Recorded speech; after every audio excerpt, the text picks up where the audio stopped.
You know, every once in a while you hear some study, researchers found this, researchers found that. But if you actually go and you look at the original research, you'll find that this is all bullshit. So, and sometimes this information could just continue, can perpetuate itself online as if it's somehow valid, and no one wants to actually point out what was really originally done. No one's even looking at that. So in 1999, some geniuses who have MD and PhD degrees wanted to do a study on the effects of herbs such as St. John's wort, Echinacea, ginko, and saw palmetto on fertility. So if you wanted to test the effects of these herbs on fertility and you wanted to use an animal model, you think that you would feed the animals a relatively equivalent amount of that herbal extract and see what the effect on fertility would be. Maybe if you really wanted to show what would happen with high concentrations, you would feed the animals a lot of that herbal and see what the effects on fertility would be. No, but these people had the genius idea that they would study the effect of these herbs on fertility by taking out the female hamster egg cell, concentrating it in putting in a high concentration of herbal extracts for an hour, and then exposing the egg cell to sperm and seeing how well it got fertilized. Okay, so see that's how you study the fertility effect of an agent on fertility. You concentrated the egg cell in solution of it. Now, um, shouldn't it be obvious how fucking stupid that is? What does that have to do with the effect of someone taking a small amount of an herb orally to compare it to what the effect of concentrating an actual cell in high dilutions of this? Obviously, taking high concentrations of an herb and surrounding a cell with it, which is not something that would happen in any time in the wildest imaginations of proper use of it, or even improper use of an herb. What does this have to do with the clinical effect in humans? Like absolutely nothing. What is the information gathered from this study? It's nothing. It's stupid. It's a fucking stupid study. It doesn't mean anything. This you know, unless a woman is going to take echinacea tincture and saturate her entire vaginal canal in it and try to go upside down and get it all the way up into the fallopian tubes, well, that's a bad idea because that might inhibit the chance of pregnancy. Okay, hey, obviously, in order for a pregnancy to happen, there has to be a proper environment there, and that environment does not mean taking high concentrations of herbs or other substances, many of which I'm sure very safe to eat, and concentrating the egg cell in it. But no surprise, these researchers found that there's a detrimental effect on fertility to take an egg cell and concentrate it in high dilutions of herbal extract. Like, no shit.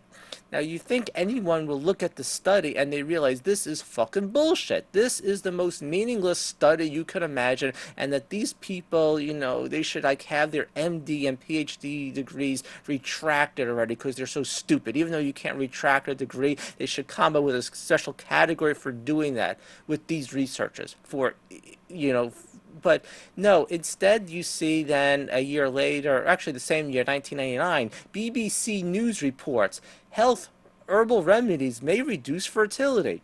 Popular herbal remedies such as St. John's wort, ginkgo, and echinacea could reduce fertility, researchers have said.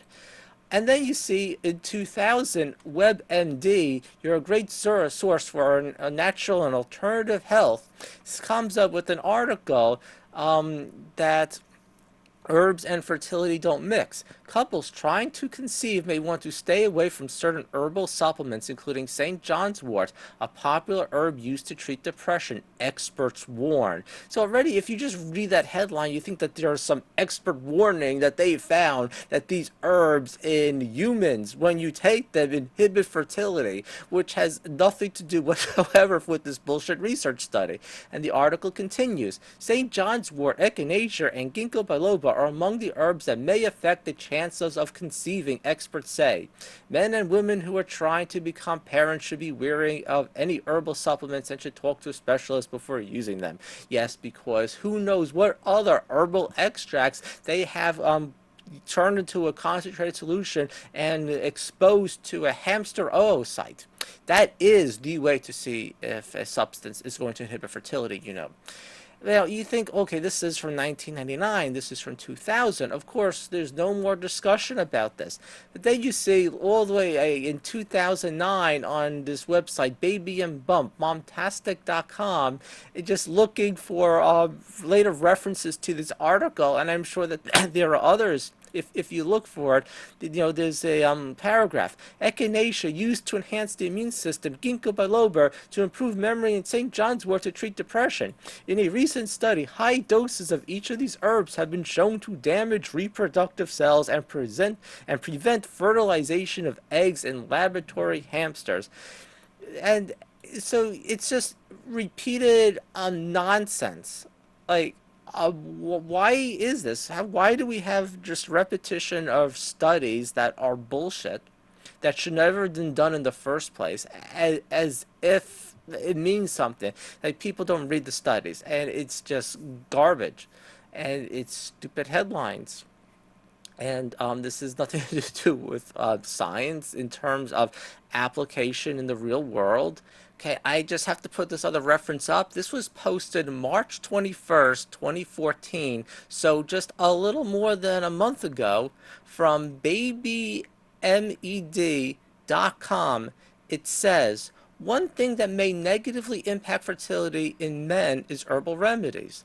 Studies show that St. John's wort, Echinacea purpurea, and ginkgo biloba make eggs less likely to be fertilized by sperm because these herbal remedies actually change the genetic material in sperm and make sperm less viable.